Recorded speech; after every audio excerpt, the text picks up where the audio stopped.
The Twitter blackout intensifies, ladies and gentlemen. Steven Crowder is the latest conservative commentator to be suspended from Twitter for very vague reasoning. I guess they're insulted by an undercover video he did at South by Southwest, which he did largely for satirical purposes. But, that violates Twitter's guidelines or something stupid and ridiculous like that. Twitter censorship is a big problem. I've talked about it here on the show before. And, well, folks, I knew this was happening, but I thought Crowder would be one of the last ones to be banned. He's not an agitator like Milo is, or like Mike Cernovich is, and believe me, I like both of those guys too. But Crowder's a comedian, and he didn't deserve this. I know it's only a week ban, so technically he's not banned permanently, but still, when Twitter is going after Steven Crowder, you know we're in trouble. So I'm going to be covering this in more detail. And for the video live stream, I did the video live stream exclusively on Gab. I've talked about Gab on the show before. They're a free speech platform that doesn't censor conservative viewpoints or any viewpoints, conservative or liberal for that matter. I recommend you check them out. They're not paying me to say this. I just really enjoy their product. So check them out. Go to gab.ai, sign up. I'm on there. Follow me at Sam Whitfield. And without further ado, folks, let's go ahead and start the show.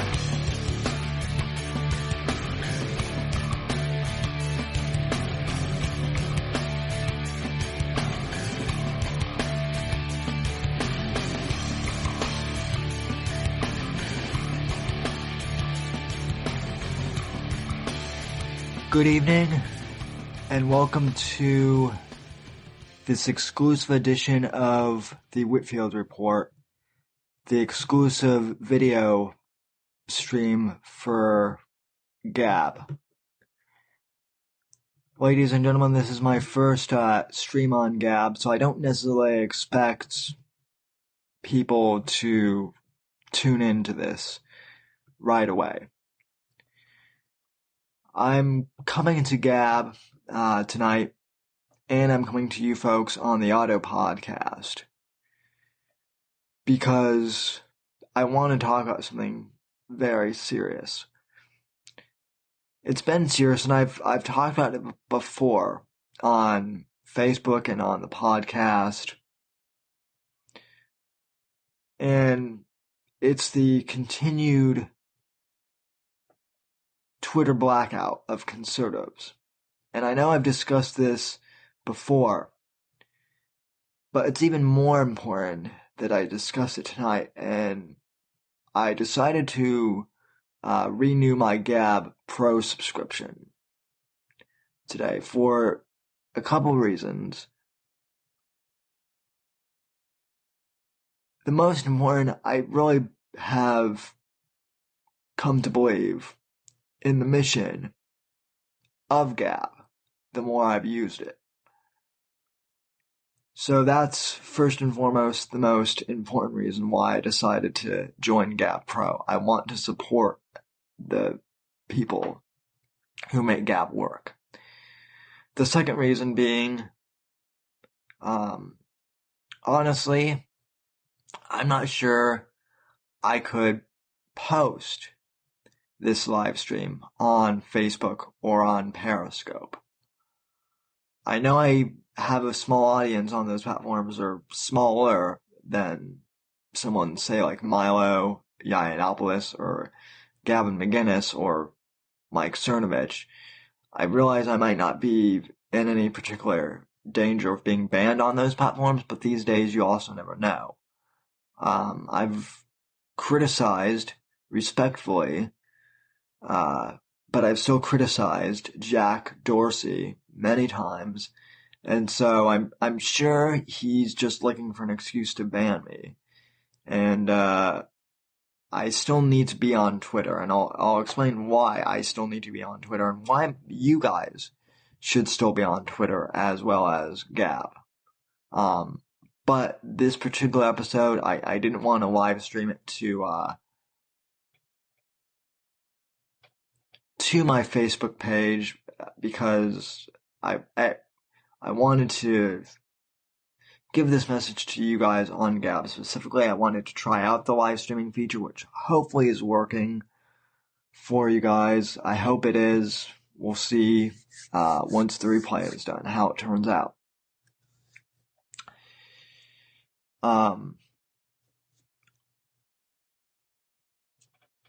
But honestly, I know I'm safe here for free speech, so I can just speak freely. That's the tag, and I think it's very appropriate. Folks, I really have, for the past month or so, I've really been, I want to say obsessed, but just focused super hard on covering this issue of censorship on Twitter and on Facebook. And I know it's been happening for a while. I remember a year and a half ago when Milo got banned from Twitter. That was kind of the first kind of predilection of things to come, and kind of ominous foreshadowing. And I've been a fan of Milo for a while. But even so, when he got banned from Twitter, how should I put this? I wouldn't say I was worried, but I understood the argument that Milo was a provocative figure. And I don't agree with Twitter, but from a certain point of view, you could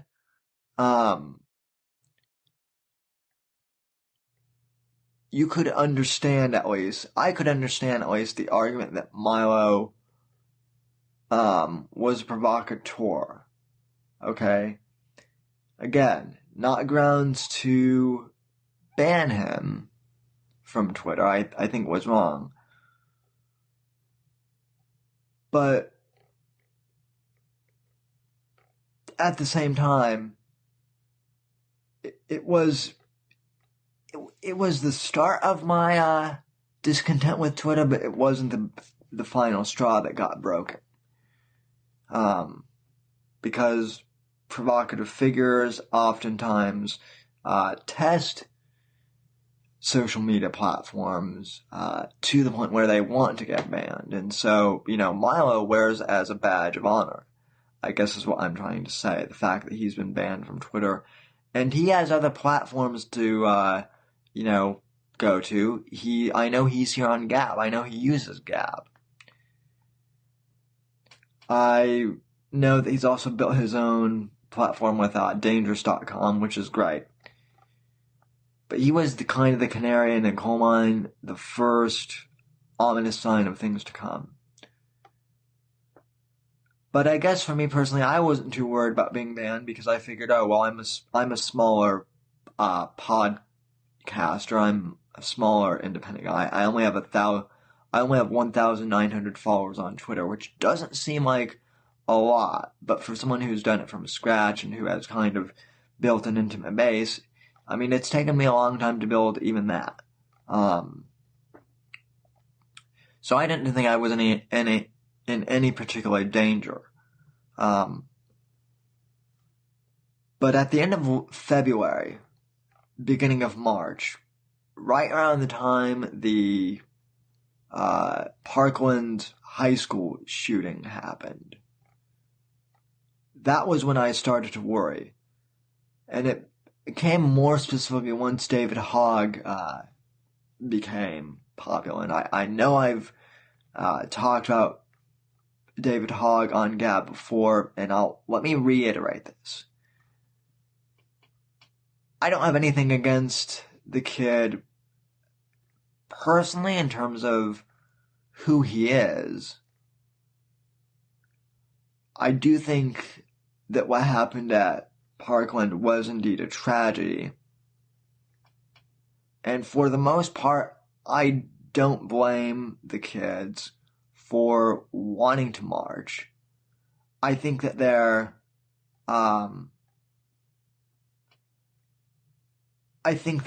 logic is misguided. I don't think all of them understand necessarily the complexity and the politics of the Second Amendment, thanks to our poor public schools, but that's another rant for another time. Kind of reiterating, I don't hold anything against these kids, but I do have an issue with David Hogg in particular because, like or not, you can't deny that his Twitter handle and his whole account was basically brand new. Okay? When I discovered his account, it didn't even have 400 tweets on it yet, or it had just passed 400 tweets total. And he didn't have very many followers either. He only had like 10,000 or so. Again, it's more than I have, but he got Twitter verification almost instantly. And for a verified Twitter user to have that few followers at that amount of time, that was kind of,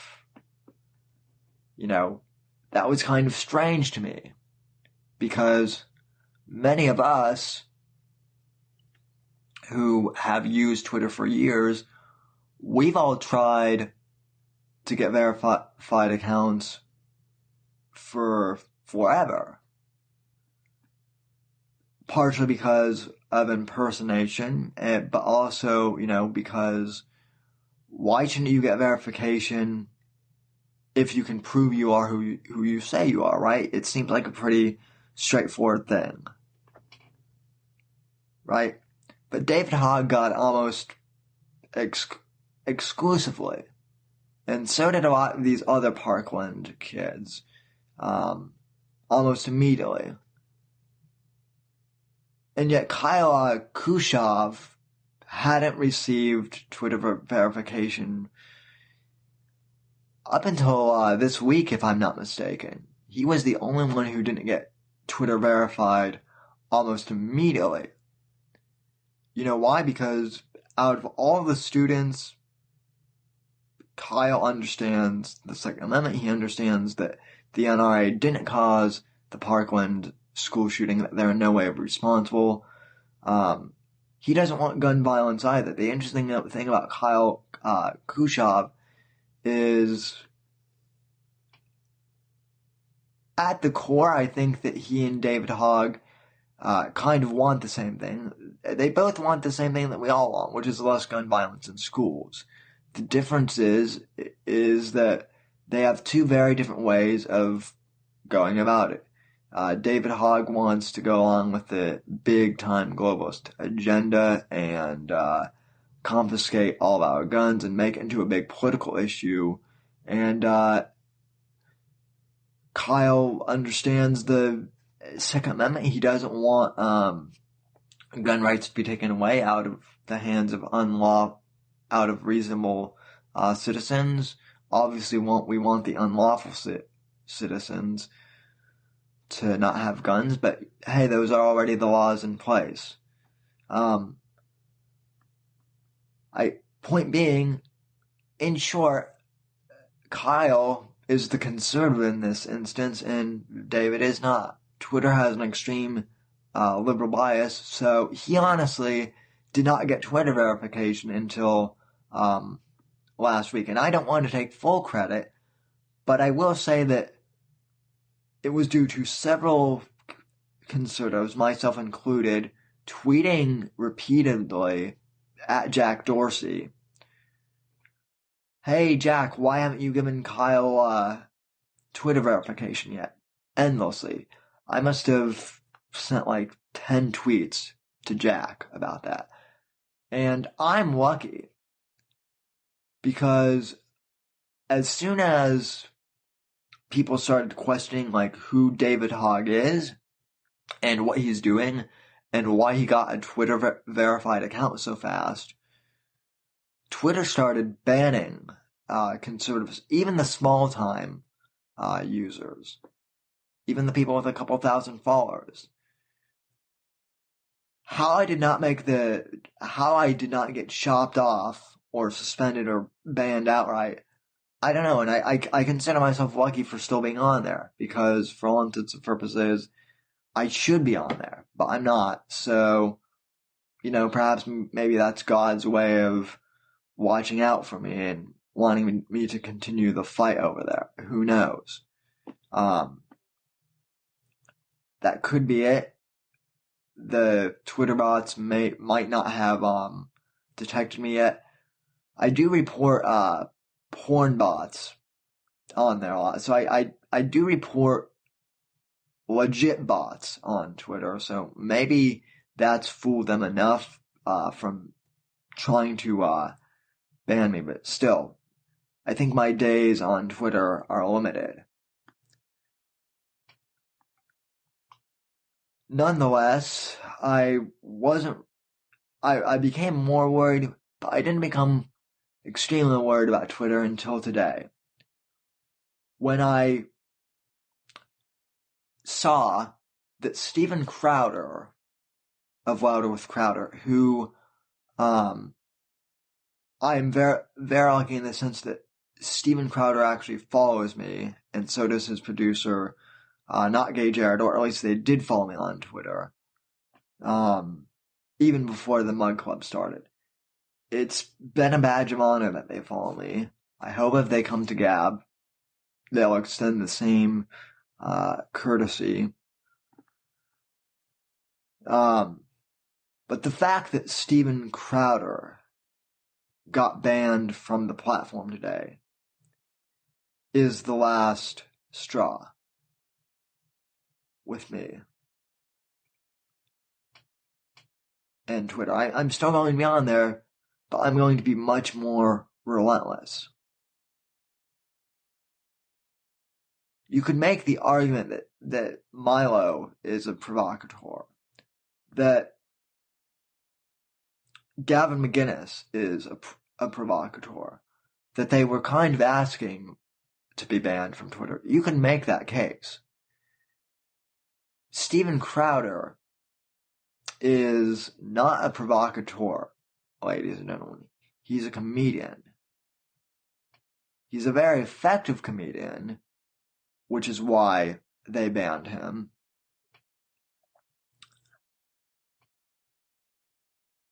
But he's not an extremist.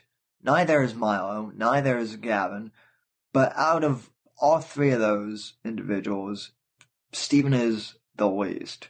I mean, some people on here, they don't like him. They think he's milquetoast. Even going with that analogy that Crowder is milquetoast, I'm not saying he is or that I believe that. But okay, let's go with that assumption that, Crowder's style is lukewarm, that, that it's too calm for some people. The fact that he got banned, ladies and gentlemen, is troubling. It's very troubling indeed. And this is a continuing problem. How many of us are going to get banned before conservatives start demanding that we take serious action? people are starting to wake up, but there are still conservatives who think that if they just play it safe, that they won't be banned from Twitter, or they won't be banned on YouTube. I actually talked to a podcaster the other day. Great guy. I really like him. Isbolano. He just started a YouTube channel. I've warned him about starting a YouTube channel and saying that it's not going to grow very much because he's conservative. And he said to me, "Oh man, don't worry. I am a conservative, but my channel isn't all politics, so I'll be safe. As long as it's not 100% political, I'll be fine." Itch, if you're watching this, I'm not mocking you, bro. I'm not mocking you at all. By all means, have your YouTube channel. But here's the thing about Crowder. Crowder isn't 100% political either. I'm not 100% political either. Not all the people who have been banned from Twitter are 100% political. A lot of us tweet politics, yes, but we also tweet pop culture stuff. We tweet about music. And yet, just because we're somewhat right of center or because we're libertarian, basically since we're not far left, we've been threatened with, the threat of being banned from Twitter, of being censored and demonetized from YouTube, and, many people have been kicked off of Facebook.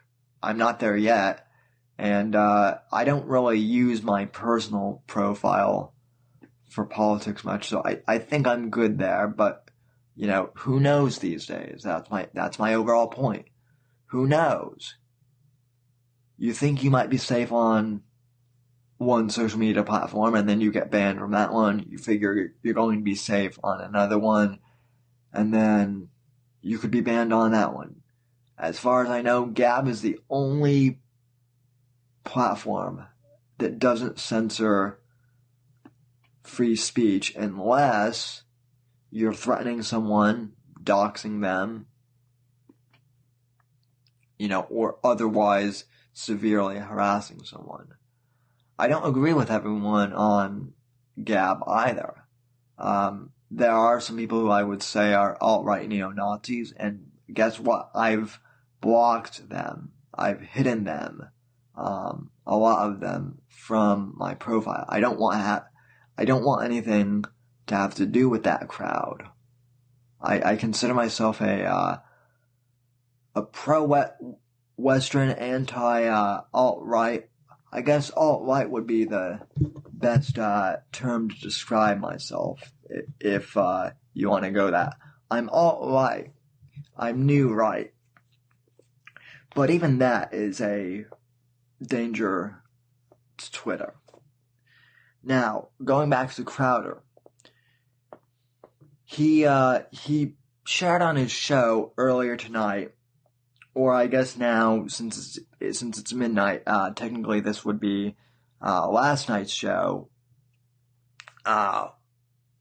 Wednesday night's show. He explained why he was banned from Twitter, and he had his attorney on to talk about this issue. The clip is up on YouTube right now. It's also on his show over at CRTV. I have downloaded this, and I'm going to play this for you and do some commentary. So I am using this under fair rights, and I'm going to play this and dissect it for you guys and do some commentary. Alright, cut number 1.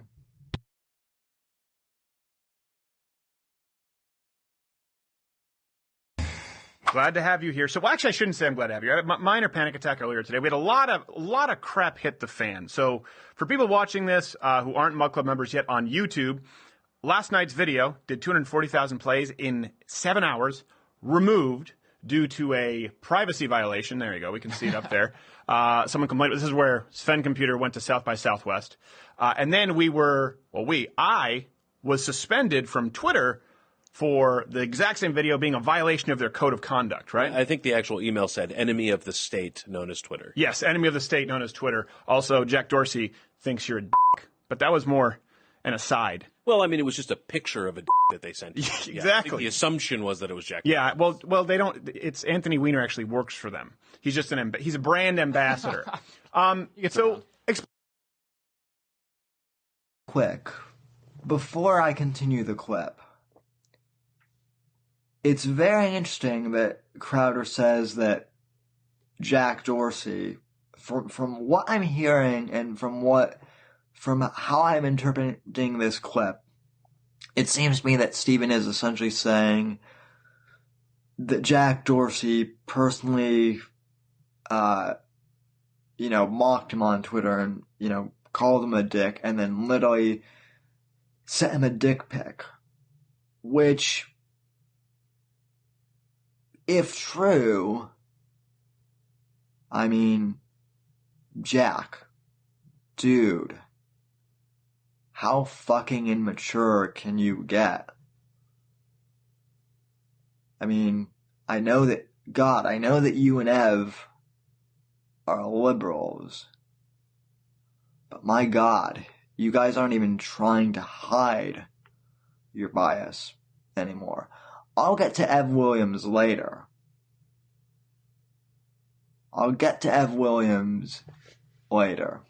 Before the end of the podcast. Because Medium isn't doing themselves any favor either. And I'll get to that in just a sec. But let's continue this clip.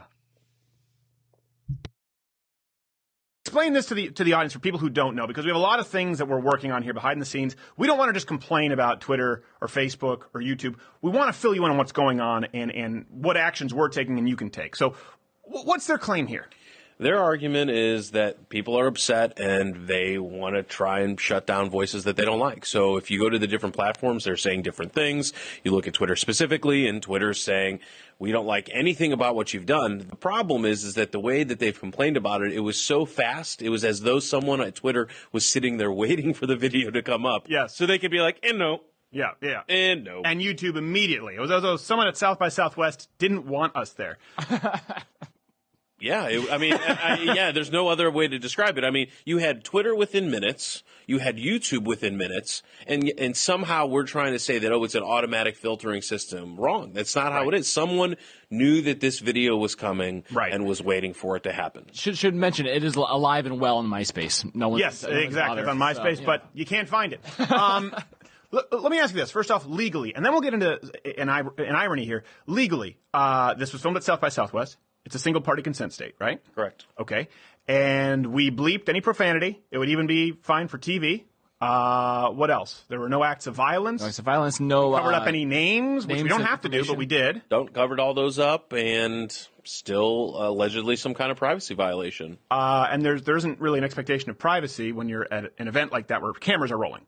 So we want to be clear about that. Here's the funny thing about Twitter. They said it was a violation of their policy, hateful conduct. And you and I know, because we've dealt with this for a while, this is the same Twitter that allows tweets like this up there, if you look at them side by side. As a matter of fact, Bill knows this. We asked Twitter... A quick interjection here, ladies and gentlemen. This is for people listening on the audio podcast. Again, I'll link the video of this in the show notes. God willing, it's still up on YouTube. If not, for the podcast listeners, go. This might be a good time to just say, in advance, go to Gab and rewatch this episode of the Whitfield report. But in short, basically what you're seeing now is basically these screenshots that Crowder and his staff have taken. And I remember when these tweets came out, there were actual literal there were actual literal neo-Nazis on Twitter making Nazi memes at first, trying to endorse Crowder and saying that he was one of them. And then once they found out he wasn't, they called him a Jew sympathizer and, gassed the Jews and gassed the Jew lover. By the way, critics of Gab always like to say that Gab has a neo-Nazi problem. Okay? But Twitter has a neo-Nazi problem. In and of itself. They're not getting rid of all of the quote-unquote hate speech that they claim to be getting rid of. Real quick. Richard Spencer, as far as I know, in fact, I'll prove this right now for you guys on the stream here. If I go to Twitter, let me switch to the screen here. Okay, if I'm on my Twitter page, I know Gabbers, I know. If I type in Richard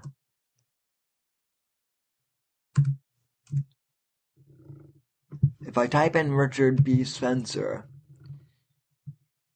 now it's true that he's unverified, that's true, but he's still on Twitter. Okay, he's not as much a threat to, Twitter as Milo is, or apparently Steven Crowder is now more dangerous than the self-proclaimed leader of the alt-right. And whether or not you like Richard Spencer or him, doesn't matter. He's pretty open about, white supremacy. And yet Twitter hasn't banned him. And they haven't banned David Duke, to my knowledge, either. They may have unverified them. Oh, look, there's our friend David Hogg.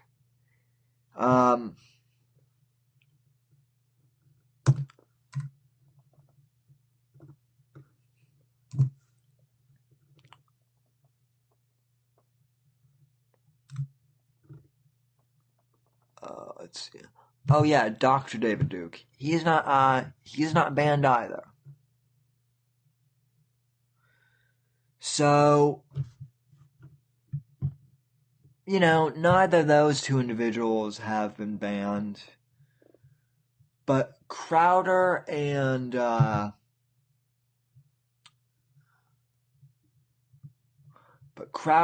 Milo, we can't have those guys. Those are too dangerous. So, it's honestly just astonishing, ladies and gentlemen. It really is. To review these tweets, the ones that say, we have to bleep myself here, unfortunately, like gas the talking about killing Jews. It actually comes from a neo-Nazi website because they hated me. They thought I was Jewish. Right. So they did anti-Semitic tweets. Then when they found out I wasn't Jewish, they said, let's make him out to be the anti-Semite.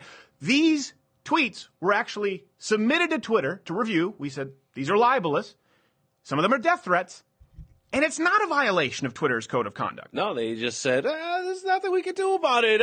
People, they say these things. Right. We just let it happen. And yet here they are, years later. Right. In some cases. They say it's their policy. But here's the thing. We follow the actual law of the land, of the United States, and we get removed for policy. These are actually, there's libel, there's death threats. These are actually against the law, and Twitter allows them. That's exactly. They have no problem whatsoever. It's not even a matter of, the computer didn't catch it. It was, no, you were specifically asked to do a review. You reviewed it, and your conclusion was that statements attributing genocide to someone fake. There's literally, We're okay. But there's literally a fake swastika tattooed on my neck. What can we do? It's Twitter. Well, we sent Sven Computer in to identify as a computer at a gender nonconformity meetup. Call the police! I can't believe. Can we call the SS? Damn it! That was a fake meme. We don't have any SS. Can we get some SS? So.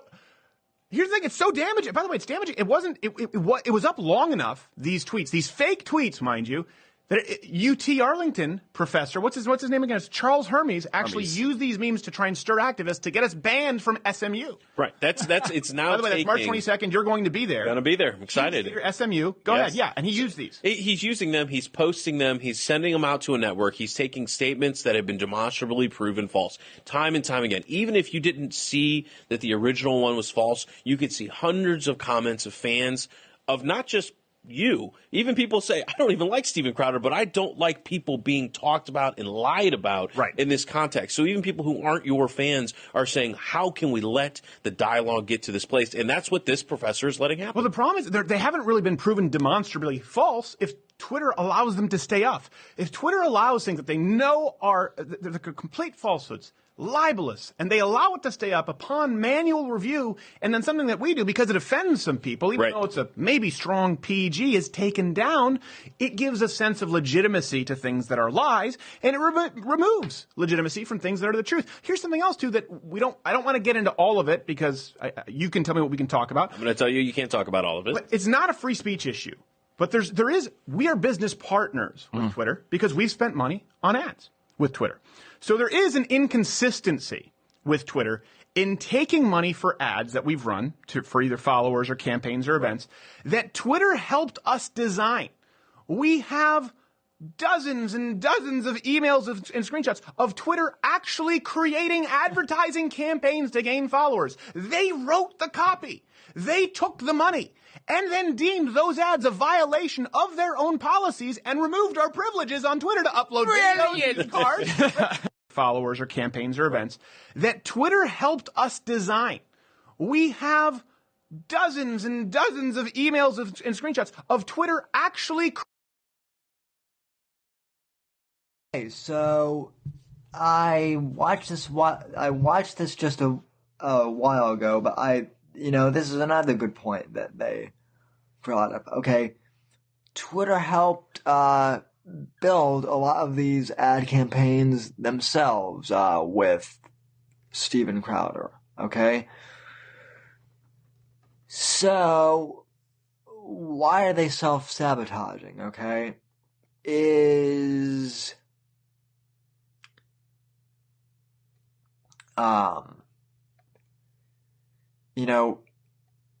it seems like Twitter is literally trying to shoot themselves in the foot at this point. I mean, I really don't know how else to put it, ladies and gentlemen. I don't. And, it's just, the whole thing really disgusts me. And Steven, if you're watching this, I hope you can get on Gab. I really do. Please consider coming on Gab. Please go pro, and please become an investor as well. You could really help turn the platform into something great. I mean, it already is great, but you could make an already existing platform even better. So that is my personal appeal to Mr. Crowder. I'm not going to play the rest of this clip because, well, I think you can pretty much get the point. Twitter is censoring them. It's not, as Steven said, it's not just a free speech issue for them. It's bad for Twitter's business as well. Twitter stock isn't doing too well. Nobody really likes what Jack Dorsey is doing. A lot of people feel that he's spending too much time at his other company, Square, which I watched Andrew Torba's Periscope the other day, okay? I don't think anyone has a problem with Jack having a second company, okay? Square Cash seems great. But he's not doing a very good job of fulfilling his role at Twitter. And it's showing. And it's starting to affect their stock price, ladies and gentlemen. And trust me, it will continue to. In the meantime, Gab is continuing to grow and continuing to expand and continuing just to do really well overall. Now, there's something I want to show you guys because I think it's important. I told you that I was going to talk about Medium.com, which for those of you who don't really know what Medium is, a lot of people on here do because Gab has a profile on here. But for those of you who don't, if you're new, whatever, Medium is basically supposed to be an open blogging platform. It's basically supposed to be Twitter for long form commentary, where anyone can share stories or articles or, thought-provoking, quality written content. Sound familiar? Medium actually, on the surface, their motto seems a lot like Gab, doesn't it? A platform where anyone can write. But Medium is also the company of Twitter co-founder Evan Williams. Now, I will give Ev credit where credit is due. And basically, here's a screenshot of his profile. I will give Ev credit where credit is due. When he began Twitter, he said that he wanted everyone to have a voice on Medium. That diversity of opinion was important for our democracy. And the Ev Williams of 2012, which is when he started Medium, is spot on. When I first joined Medium, I'll open up another tab. I wrote a post, and I'll go to my stories. You'll have to humor me here, because I have 177 posts. But one of my first posts on Medium was basically a call to action for other conservatives to join Medium. In fact, here it is. So back in, if you guys are watching this on the live stream, back on July 18th of 2016, I wrote an article basically calling for other conservative writers to join Medium. At the time, I was responding to a disenfranchised conservative blogger, and now rightly so disenfranchised, that said that Medium had like an extreme left-wing bias. And basically, I'll read my own article. So I said, addressing Medium's left-wing bias. Does the vast majority of the Medium staff have a left-wing bias? Yes. The company is based on San Francisco, California, which practically screams left-wing in and of itself. However, Medium is not entirely to blame for the lack of conservative voices. The fact that there are a lot of conservatives who still don't know about this platform the fact is that there are a lot of conservatives who still don't know about this platform to begin with. So maybe the conservative writers on here, like Jack Gerard, Stephen Perkins, Marquise Young, Cole Trickle, and myself, none of whom are really on the platform anymore. And I'll get to Jack Gerard more specifically here in just a sec. Anyway, getting back to the article, I'll have publications on here. I've started a publication. Okay. So I essentially tried making the case for conservatives to join the Medium. That was back on July 18th of 2016, during the height of the election. Now, afterwards,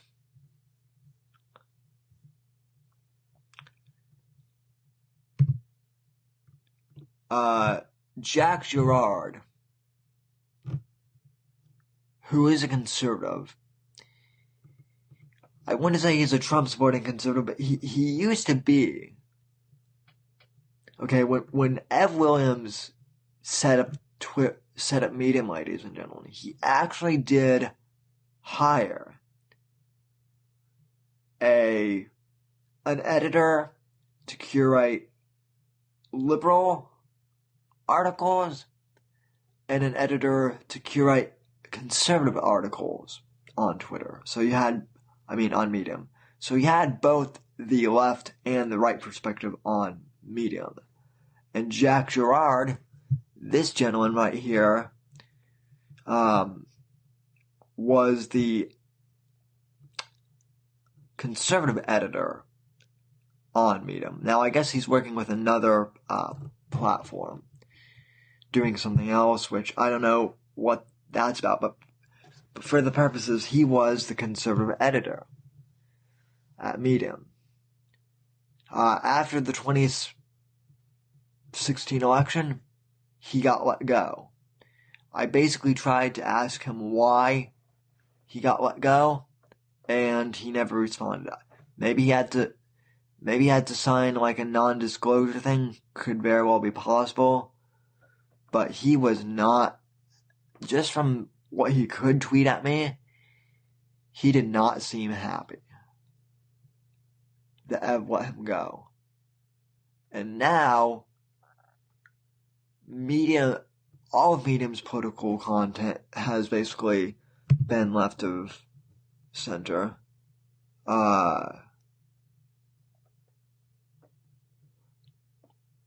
Basically, very few of these popular articles on Medium are conservative.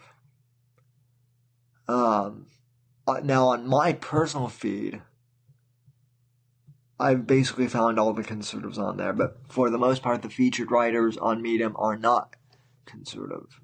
By the way, Trent Lipinski, this guy here, is going to be coming on the podcast, and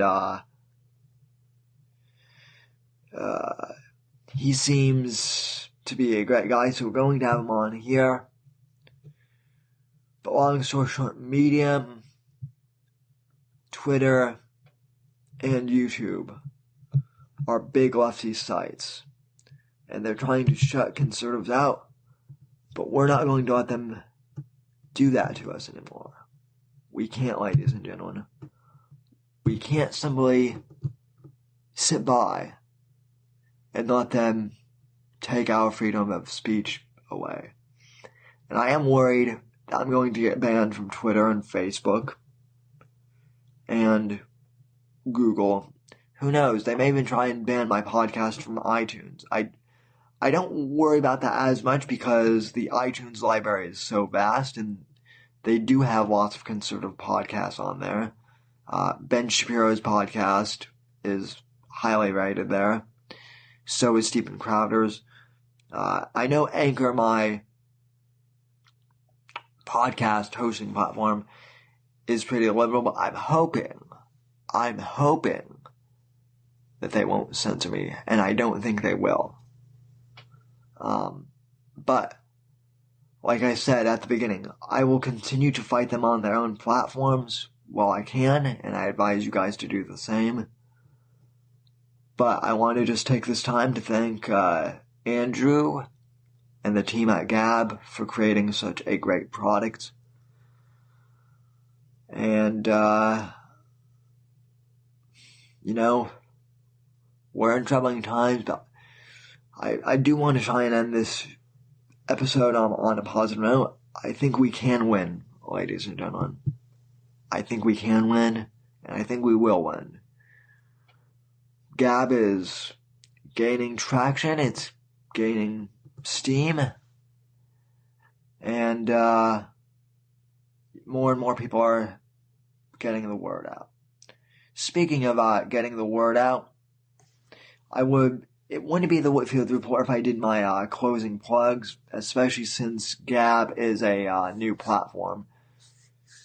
You can go to my website, which is thesamwhitfield.com, below in the description. If you're watching the video stream, you can follow me on Gab at Sam Whitfield. You can like my Facebook page where I do the regular live stream on Saturday nights, 8 p.m.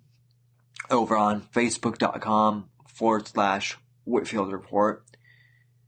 And you can subscribe to my podcast on iTunes by typing in the Whitfield Report. And you can also find it on other podcasting platforms by going to anchor.fm/Whitfield Report. Whether or not you're watching this or live on Gab, watching the archive, or listening to the audio version on iTunes, I want to thank you all for watching and for listening to the Whitfield Report. Thank you all for your support. God bless and God save this great nation.